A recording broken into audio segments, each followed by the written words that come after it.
ጋዜጠኛው ማስታወሻ የሚለውን ሲጀምር እኔ ጋዜጠኛ ነኝ ለዚህ ያለፍኩባቸውን ጽፋለሁ waraanni bilisummaa Oromoo hoonya argee lixaqee socho'u lol dhiyoota walitti fufiinsa waraan bilchiginnaa waliin taasiseen jabdu milkaa'ee jedha bara 2022 diinagdeen addunyaa yeroo jalqabaatiif doolaara tiriliyoona 100 caaluun biroo biteen tadha keessa mata qaraatii kanaan itti fayyaan. World economy to top $100 trillion in 2022 for first time. Salaale aana daagimee waraanni mootummaa saamichi nurra raawwachaa jechuun qonnaan bultoota hommaatu manni jala gubachuu midhaanii foriin irra saamamu hadubbatu jiraattooti ganda haroora ko jajjabdu jiraachuu dubbatu Abrahaam Birruutti sante muddee 14 fi 15 lola ummata nagaa irratti banameen qofa namoonni nagaa lama tolii tulluu fi tasfaayee kababa jedhaman bakka loon tikfataa jiranitti waraana mootummaatiin ajjeefamuu dubbatan jalqab jiflubaan irraxaasu mootummaa Liibiyaa godaantota Afrikaa tokkolleen barbaad jechuu sordofee godaantoti hajjeecha dabalatee daraar hamaaf saaxilamuu jiru jedhan pirezidaantiin Somalia Muhammad Abdullahi Farmaajo saamich lafaatiin matiangoo muummichi minister biyyattii Hussein Roobale Marsalammeessoo fuguruun gaaf Afrikaatiif rakkoo jabduu jedhu ye'uun ingidaa dabalat qaba. Michuu Abiy Ahmed Feesaa Safoorqii kan ta'an President Abdullahi Farmaajoon ministeerri muummee weerara lafaatiin wal qabatee qorannoo malaamaltummaa taasifamu gidduu seenaniiru jechuun aangoo isaanii irraa daangessan. Yeburqa zimmitaa hangaadhi Jamiilaa yaadannoo gaazexeessaatiif yeebishooftu qoriixooti dabalate kitaabot 8 wal barreessuun dure ogbarru ba Afrikaa hatay gaazexeessa tasfaayee yookaan gadaa gabra Oromoo bira jabdu faarfamuu jira 1923 imalli waggoota 53 nam kana maal fakkaata caaltuu inde Helen yeebishooftu leeji yookaan ilmi bishooftu hatay gadaan dab Oromoo irra raawwatame qulqulfate dubbaata hojiif seena saalle gabaabsine boonde jira muddee 27 lamaaf 21 guyyaa wiixaat guutuu duqabnootiif abbaan dabareefanii gujjeera.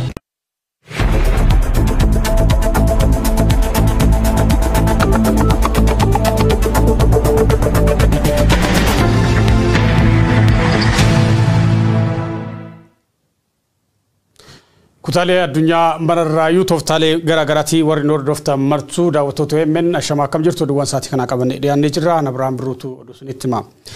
Waraana bilisummaa Oromootti konyaan argee lixaa lola tibbana walitti fufiinsaan waraana bilisummaa waliin taasiseen injifannoo argachuu beeksisee jira. Iddoowwan lolli kun tibbana bal'inaan keessatti gaggeeffamaa ture keessa aanaan mi'eessoo tokko. Aanaan mi'eessoo Araddaalee Dibaalaa daa'ima Kinteerii jedhamanitti lola jabaa kamisa darbee galee guyyoota 3 walitti fufiinsaan taasifameen waraanni bilisummaa Oromoo injifannoo boonsaa argatee jira jedhu miseensonni Cibraa Elemoo Qilxuu OMN fi yaada kennan. Lolli kun meeshaalee waraana guguddoon ka deeggarame akka ture ibsanii jiran. Murni aangorra jiru waraana bilisummaa Oromoo balleessuuf humna guddaa bobbaasuus itti milkoofne jedhu miseensonni waraana bilisummaa Oromoo lolaanichatti gaggeeffameen ajajoota waraana dabalatee waraana mootummaa irraa 50 kan ta'an ajjeefamuu hedduun madaa'u poolisiin federaalaa 5 fi meeshaalee waraana hedduun booji'amuus OMN itti himanii jiran. Godinuma Harargee lixaa aanaa gubbaa qorichaa fi gumbii bordotteettis lolli jabaan waraana bilisummaa Oromoo fi waraana bilisummaa gidduutti gaggeeffamuun kan ibsame yoo ta'u lola guddaa aanichatti gaggeeffameen waboon injifannoo boonsaa argachuu ibsee jira.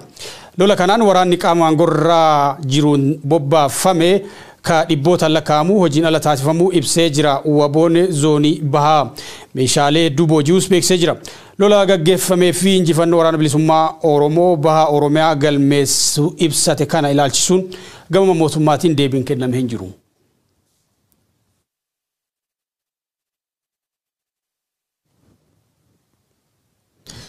Salaale aanaa dagamitti waraana mootummaatiin ajjeechaa fi saamichi nurratti raawwatamaa jira jedhu jiraattonni OMN fi yaada kennan.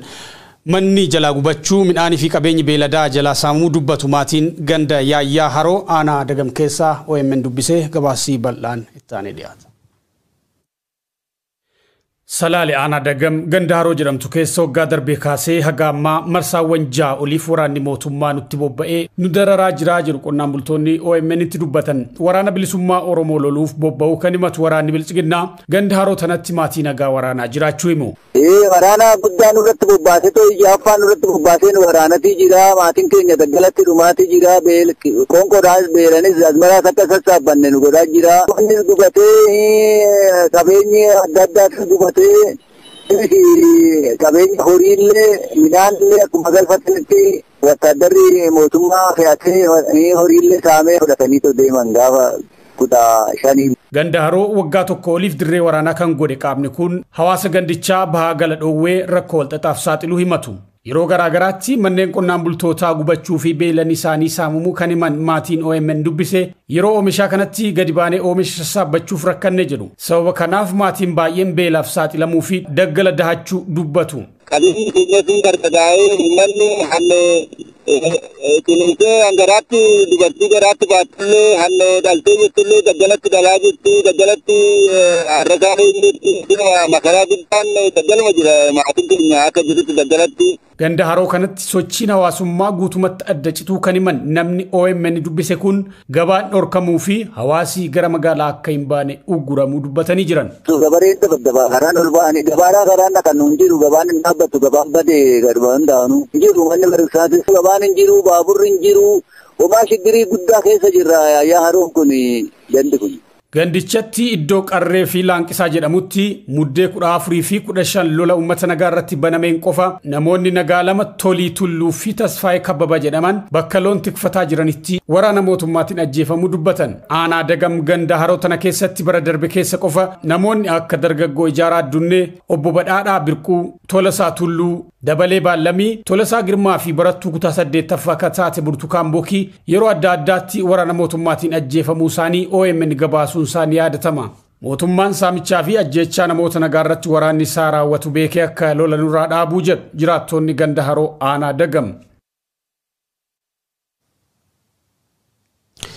Liibiyaatti godaantonni ammallee haala hammaataa keessa jirra jechaa jiru. Ji'a fulbaanaa jalqabaa kaasee mootummaan Liibiyaa godaantota Afrikaa hin barbaadu jechuun labsii hordofe godaantonni ajjeechaa dabalatee dararaa hedduu argaa akka jiran irra deddeebiin himachaa turan.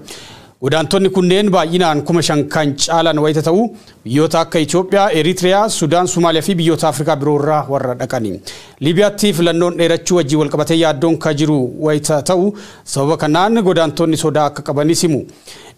Dhimma rakkoo kana irratti jaarmiyaa godaantota UNHCR irra deddeebiin iyyannullee jaarmiyaan kun fala dha'uu hin dandeenye jedhu. UNHCR godaantota kanneen gara biyya sadaffaa ceesisuuf carraaqqii danda'u hunda akka godhu himaa ture.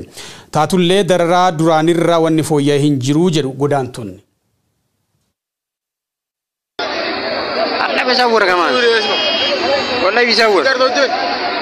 Bakkoota garaagaraa kan jirtan akka nu bira dhaabbattan kabajaa argingaa fannaa koominitii garaagaraa keessa jirtan beektilee warrootan Itoophiyaa teetanii alarratti dhaabbata baqattoota UNHCR keessa dalagan dhiibbaa kan nu gootanuu fi gargaarsa garaagaraatiin akka nu bira dhaabbattan murteeffaa deemuuf yookaan hospitaala deemnee yaalamuuf birree hin qabnu asirraa deemnee mana gireeffachuuf birree hin danda'amu mana gireeffachuu hin dandeenyu mana nurratti cabsanii karaa irratti nu qadamanii jireenyi keenya baay'ee takka ulfaatee jira ijoollee xiqqoo wajjin jirra shamarran wajjin jirra.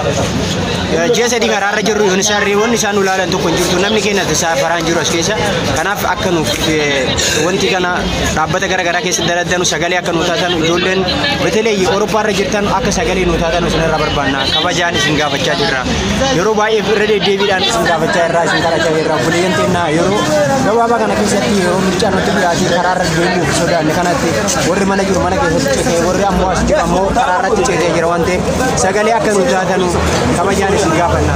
Kanaaf adaraa isin tadhaamannaa ammas irra deddeebinee ijoolleen baay'eedha akka as keessatti rakkachaa jiranu mana hidhaarra birrii 1,000 kaffalanii dhufanii asitti darbachaa jiranii sagalee nu ta'a nu bira dhaabbadhaa kabajaan hiriira nu bahaatii dhaabbata UNHCR keessatti itti dhiibbaa nu godha warri alarra jirtanu adaraa isin tadhaamachaa jirra nama keenyatti nurraa du'aa jira eenyutti du'e Itoophiyaadha eenyutti hidhame Itoophiyaadha kan jedhamu yeroo ammaa kana biyya arabaa sana keessatti akka akkasii nu hin jenne sagalee nu baatee asoo nu fayyaa qabnu du'aa nu bira dhaabbadhaati nuuf dubbadhaa isin hin jedha galatooma ulfaadha wayyaa. Oduu walqabatuun reeffi baqattoota 27 handaara galaanaa Liibiyaatti argamu waldaan baatii diimtuu Liibiyaa himuu Aljeeziraan gabaasee jira. Reeffa sanbata darbee lixa Liibiyaa Tiripooli irraa kiiloomeetira 90 irratti mul'ate kanneen keessatti daa'immanii fi haawwan lama keessatti argamu jedhameeti jira. Balaan kun isaamaa baqattoota irra ga'e kan yeroo dhiyootii jedha gabaasii kuni.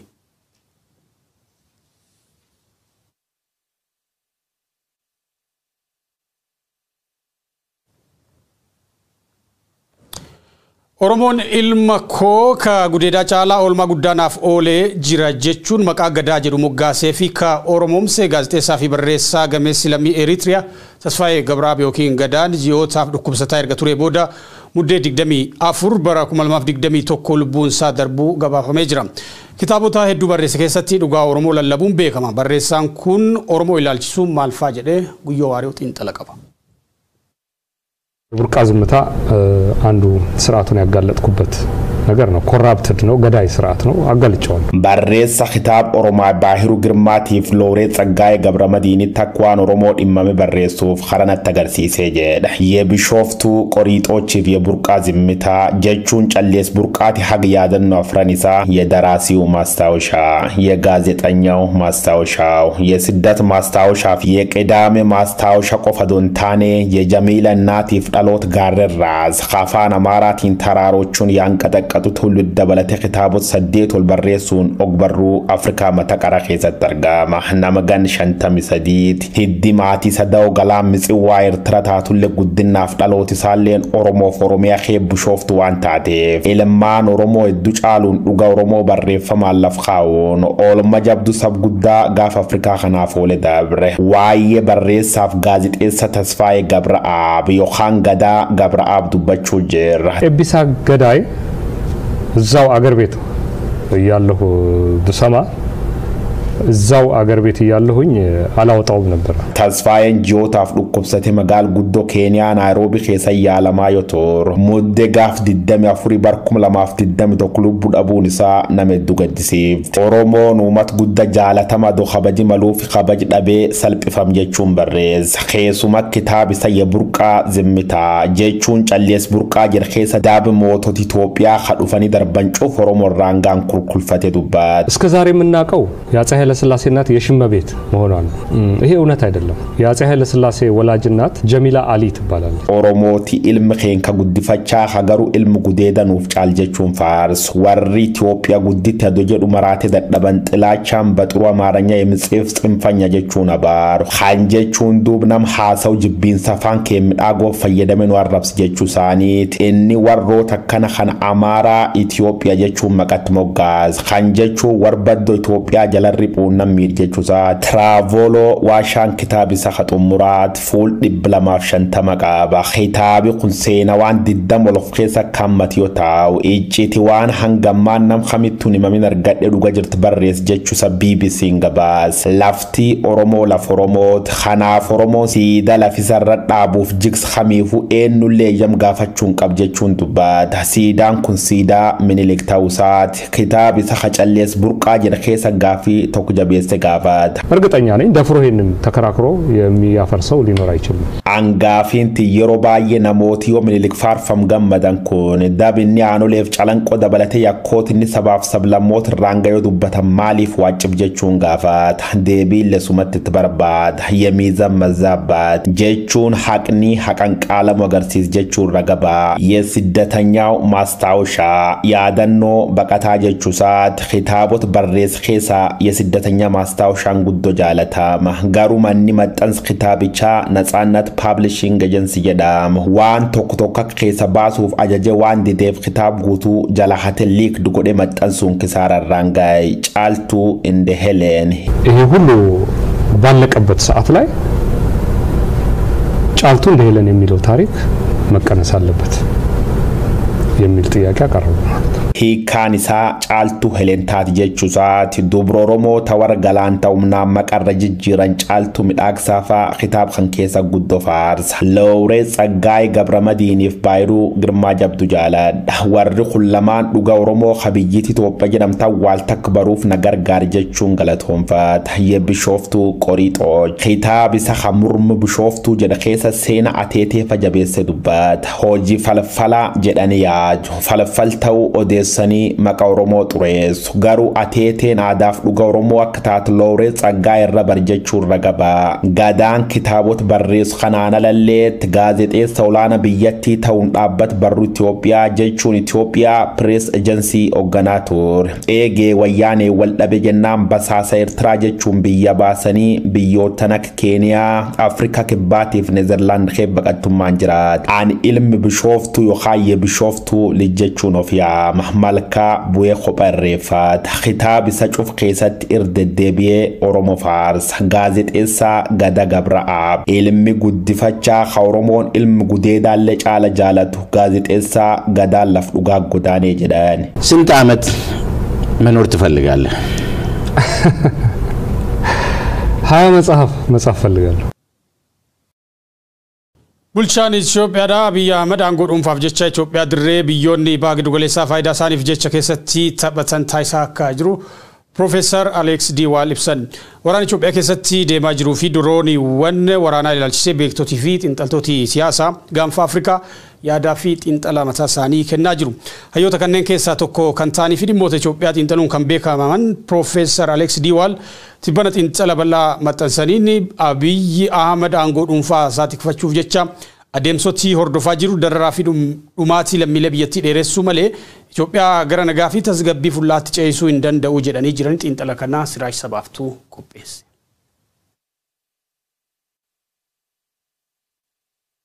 Waraana Itoophiyaa keessatti deemaa jiruu fi dirooniiwwan waraanaa ilaalchisee beektonni fi xiinxaltoonni siyaasaa gaanfa Afrikaa yaadaa fi xiinxala isaanii kennaatii jiru. Hayyoota kanneen keessaa tokko kan ta'anii fi dhimmoota Itoophiyaa xiinxaluun kan beekaman Professor Alex Diwaal tibba kana xiinxala bal'aa maxxansaniitii jiru. Abiy Ahmed aangoo dhuunfaa isaa tikfachuuf jecha Itoophiyaa ji'oopolitikaal baha giddu galeessaa keessa cuupheera. Kunis dararaa fi dhumaatii lammiilee biyyattii dheeressuu malee biyyattii gara nagaaf tasgabbii waaraatti ceesisuu hin danda'u jechuun xiinxala isaanii kennaniitii jiru. Itti fufuudhaanis waraanni Itoophiyaa keessatti deemaa jiru haala hin eeggamneen jijjiiramuu danda'eera kan jedhan hayyoon kun Abiy Ahmedis yoo xiqqaate ammaaf bayyanachuu danda'eera. Kanaaf ammoo qoodni biyyoota diroonii waraanaa isaaf dhiyeessaa turanii gamtaa Emireetota Arabaa, Tarkii fi Iraan olaanaa ta'uu tarreessaniitii jiru. Torbaanota muraasa dura waraanni humnoota Tigraay Finfinnee qabachuuf fageenya xiqqootu hafee ture kan jedhan Professor Alex Diwaal humnoonni Tigraay haleellaa waraana biltsiginnaa irratti fudhataniin milkii guddaa argatanii akka turan barreessaniitii jiru. Haala humnoonni Tigraay Finfinnee qabachuuf taasisaa turan irratti hawaasni idil addunyaa sodaa qabaataa turuu ibsan Professor Alex Diwaal. Hawaasni idil addunyaa sagantaa siyaasaa kufaatii Abiyyii boodaaf ta'uu fudhatee amanuu hin dandeenye jedhu. Uummanni biyyattii seenaa waggaa 27 darbanii sana waan beekuuf sodaa keessa galuu akka danda'eef kunis yaaddoo biraa akka uume xiinxala isaanii kanaan kaasaniitii jiru. Yaaddoo kana furuuf TPLF humnoota kan wajjin tumsa uummatee ture. Garuu waraana bilisummaa Oromoo ummata Oromoo biratti deeggarsa bal'aa qabuun alatti miseensonni tumsa kanaa hedduun dhiibbaa hangana jedhamu kan geessisanii miti jedhu Professor Alex Diwaal.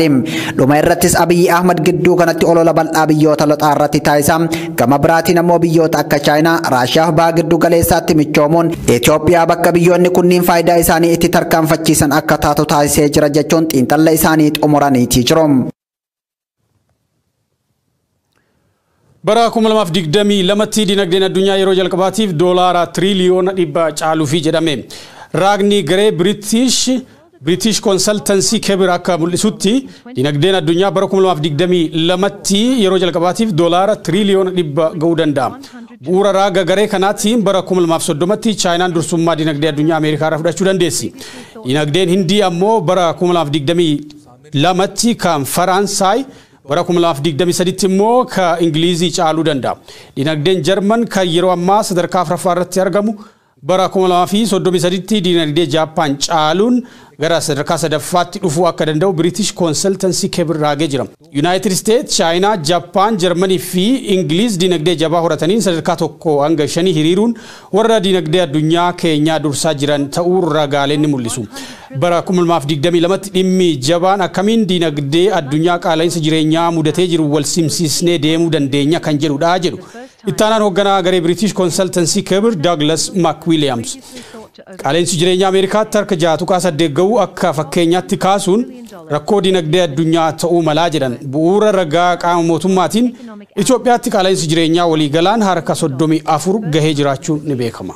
and it will take China a little longer than previously thought to overtake the United States. Odessa maddeen alaa irraa arganneen xumurra. Pireezidantiin Somaaliyaa Mohaammed Abdullaahi Farmaajo ministeera muummee biyyattii Mohaammed Hussein Roble aangoorraa ittisan. Pireezidantichi tarkaanfii kana kan fudhataniif ministeerri muummee Mohaammed Hussein Roble malaamaltummaan wal qabatee giddu seentummaa hin barbaachifne waan mul'isaniifi jedhan. Haa ta'u malee tarkaanfichi garaagarummaa adeemsa siyaasaa filannoo pireezidantummaa biyyattii wal qabatee qondaalota lamaan gidduutti mudateerraa kan maddee akka ta'etu himamaa yuun ingidaa gabaasota maddeen garaagaraa qindeessee jira.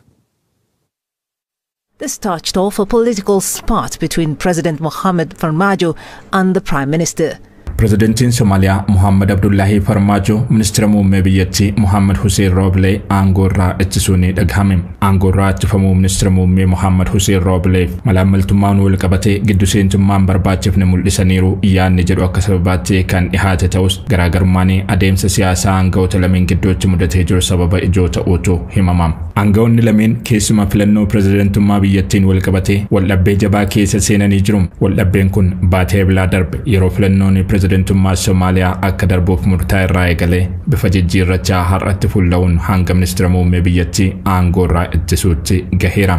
Ministeerri muummee Somaaliyaa Hussein Roble pireezidentichi seeraan ala yeroo aangoo isaa dheereffachuuf filannoo dabarsee jechuun mormanii turan. Tibbanasee filannoo pireezidantummaa Somaaliyaa bifa haaraan karoorfame ilaalchisuun dubbii dubbataniin pireezidanti Mohaammed Farmaajoon filannoo biyyattii waliin dha'uuf haala mijeeffataa jiru jechuun qeeqan. Aangoorraa ittifamuun isaaniis qeeqa kan hordofeeti. Michuu Abiy Ahmed fi siyaasa foorqii kan ta'an pireezidanti Abdullaahi Farmaajoon ministeerri muummee weerara lafaatiin wal qabatee qorannoo malaamaltummaa taasifamu gidduu seenaniiru jechuun aangoo isaaniirraa daangessan.